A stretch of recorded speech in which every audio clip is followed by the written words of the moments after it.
and that was that 76ers team.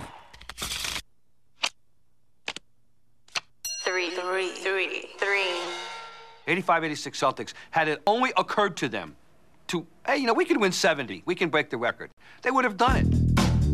Well, the 86 Celtics did win 67, including 40 of 41 at home, and their 16th championship in just 40 years. Larry Bird was at the snarling zenith of his game.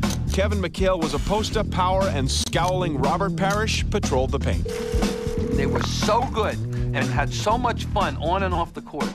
And they dribbled away games. They gave away games. Unfortunately, they would have been the first team to win the 70, not those Bulls teams. And they would have wiped the floor with that Bulls team, by any of the Michael teams. Forget about it. Larry Bird, Kevin McHale, Robert Parrish, 3 top 50 players. That may have been the best passing team ever. It's one of the best teams I ever played on. Larry Bird was obviously the most important piece of the whole franchise, maybe the franchise's history.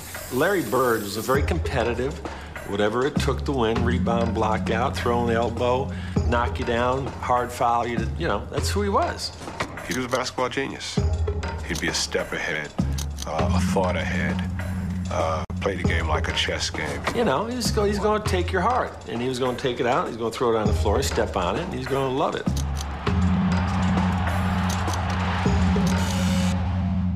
They just really gelled together as a team. They knew how to pass. They knew how to give the ball to the other guy.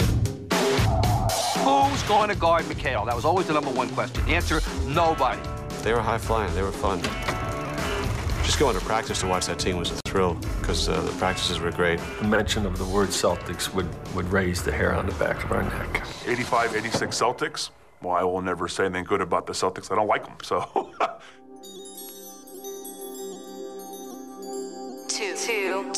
Two. Over 3 months and 2 calendar years, the Lakers won 33 straight, bettering the old record by 11 before losing in January of 1972. Their backcourt of old pros Jerry West and Gail Goodrich, good for 50 a game. And Wilt, well, he pretty much took care of everything else. In the playoffs, every game is important.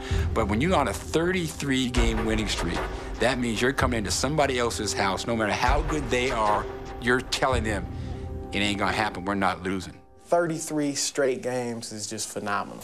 Wilt came out to the coast, and what a triumvirate that is. Just about as great a 3-man team as you'll ever see. The secret to the team was Wilt.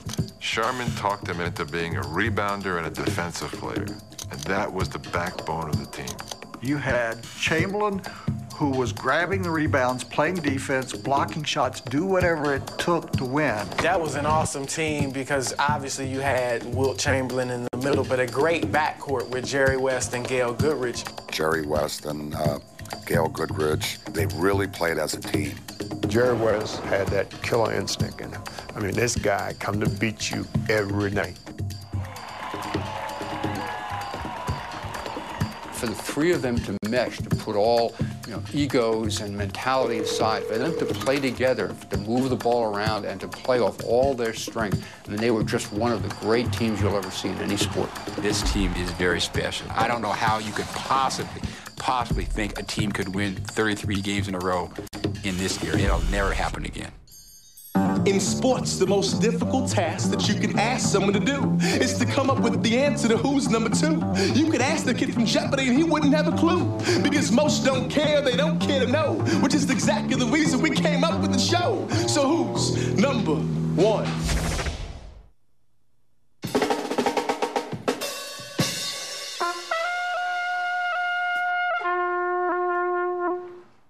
Welcome back to Who's Number 1 and the 20 greatest NBA teams of all time. Let's recap. 2020. The 1992 USA Olympic team.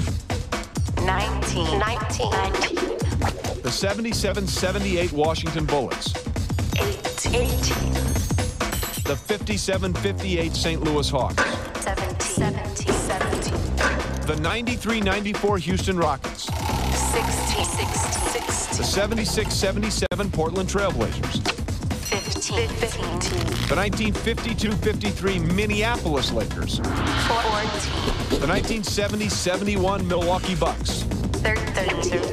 The 89-90 Detroit Pistons. 12. The 1969-70 New York Knicks.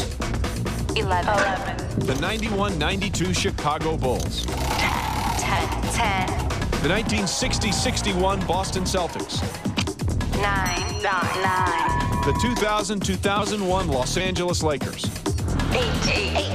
The 79-80 Los Angeles Lakers. 7. The 82-83 Philadelphia 76ers. 6. The 63-64 Boston Celtics. 5. The 84-85 Los Angeles Lakers. 4. The 66-67 Philadelphia 76ers. 3. The 85-86 Boston Celtics. 2. The 71-72 LA Lakers. So who's #1 all-time, the greatest NBA team ever? Well, you'll recognize the faces even though they've moved on to other places. But when they were together, they were all but unbeatable.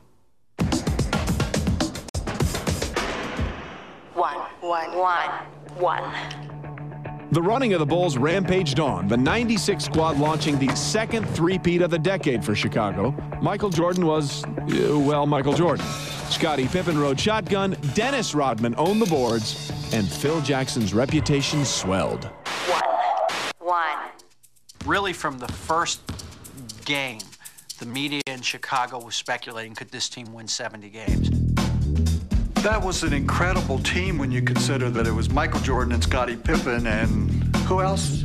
You don't need the 5 greatest players of all time. You need a couple of the greatest. You need people to do their roles. You need a madman like Dennis Rodman. I made money being bad, doing the things that they couldn't do. They accomplished so much in that season that you look at their role players, if Michael had a bad night, they still won. And there was a time where if Michael had a bad night, you were sure to win that game.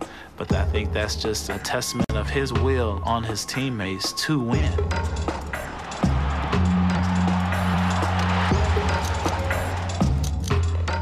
That was a very dedicated team.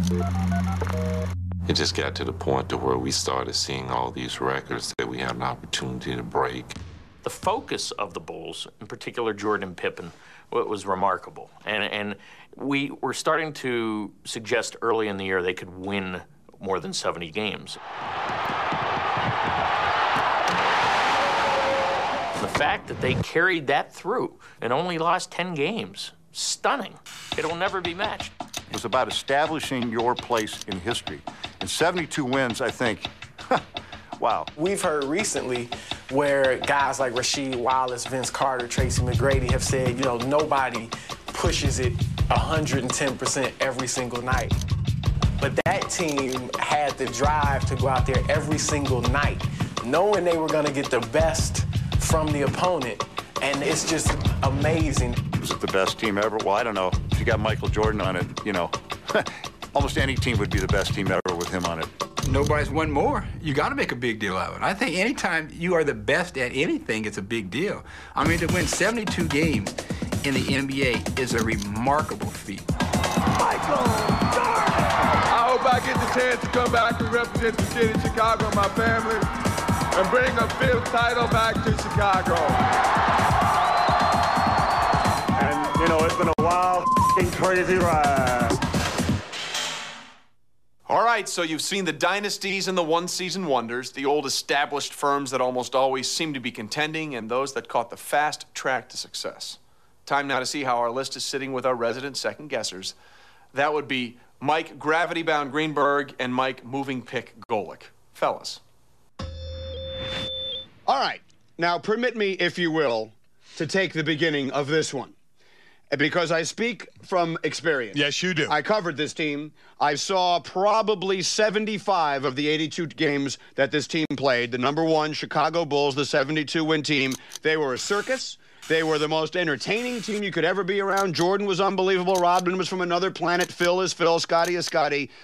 The teams from the 80s that almost immediately preceded them, the faux Sixers, right, the great Laker and Celtic teams, would have wiped the floor with the 72-win Bulls. That was a product of a watered-down NBA in the late 90s and the fact that that team played hard every night because Michael made them do so and no one else did. They played defense when no one else did. On a Tuesday night in New Jersey, Michael Jordan made sure that team played like it was Game 7 of the NBA Finals. They were a very good team. What they accomplished was enormous, and they deserve credit. Were they the best NBA team of all time? They were not even close. I would agree with you on that. You know, I just start looking down the list and see 4 of the 85-86 Celtics immediately put that team ahead of them. You're right. Those teams from the 80s would have absolutely wiped the floor with the Chicago Bulls of the 90s when they won. And that's only the second greatest injustice of this list. The greatest injustice is putting those faux Sixers as low as they are. Yeah. Moses Malone,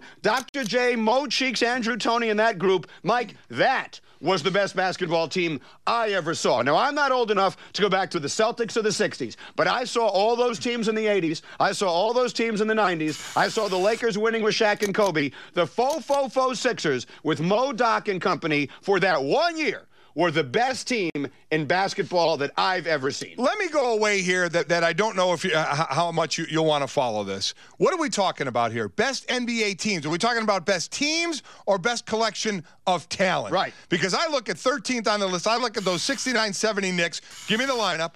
You got Willis Reed as his center, Dave DeBusschere, Bill Bradley, Walt Frazier, Dick Barnett. In an era of today, when you see New England Patriots, Detroit Pistons, Florida Marlins winning championships as a team, you go to this team, a collection of players who came together, played smart ball, played tough ball, and played team ball. I want to give them more respect than 13th. Even though it wasn't the greatest collection of great NBA players, they played so well as a team, I want to move them up the list a little bit. Well, and it's probably a lot of validity in that, because if you're going to say, would that team have beaten some of the others, they beat teams that would seem to have had better talent. That's what you're talking about. They were greater than the sum of their parts. They are also probably the most beloved individual championship team in New York sports history for that reason. Plus, you have Willis walking out on the court in Game 7. Right. You have a lot of things that surround that. So I agree with you. They deserve, from a respect standpoint, but were they the greatest? Probably not. No. The Bulls certainly were not. If I had to pick it, I would go the faux Sixers number 1. I would agree. I would go Kareem's great Laker teams 2 and Larry Bird's great Celtic teams 3, with Jordan and those 96 Bulls a distant 4. I might switch to 2 and 3, but it's splitting hairs right now. Let me go one more with you. The Olympic Dream Team. Now, this was a great collection of players. I understand that. But are we supposed to compare them when they beat Angola? I mean, I don't know. You know, is that a little bit of a reach? We're putting an all-star team together and saying this is one of the greatest teams ever, and they wiped out, you know, every bad country there is out there. I don't have a problem putting that team on the list for the following reason. That team was historic, and it was the greatest collection of individual talent in the history of sports. Yeah. In the history of any sport as we know it, that was the greatest collection of talent. We always don't see that winning, though, all the time. Here you did, because they played awful countries. They were so dominant. That was the best ever, and to do it once was fun. The tragedy is that it begot all of the garbage that we've had to live through since. And if they would start sending the college players back to the Olympics, we'd all be the better for it. To do it once was worth doing. And I don't have a problem putting them on the list, because that was, as a unique historical event, the greatest collection of talent in the history of sports. And another significant reason for it is what it did to international play. It made international players step up and realize they needed to improve their game fundamentally and so on. And that certainly happened over the years. No question about it. That collection was terrific. I don't mind them on the list. Bulls number 1, that's a joke. And that'll do it for this edition of Who's Number 1. Thanks for joining us for ESPN Classic's ranking of the 20 best NBA teams. We will be back to continue our countdown of the teams, the athletes, and the events that have shaped our world of sports. Until then, I'm Trey Wingo. Let the debating begin.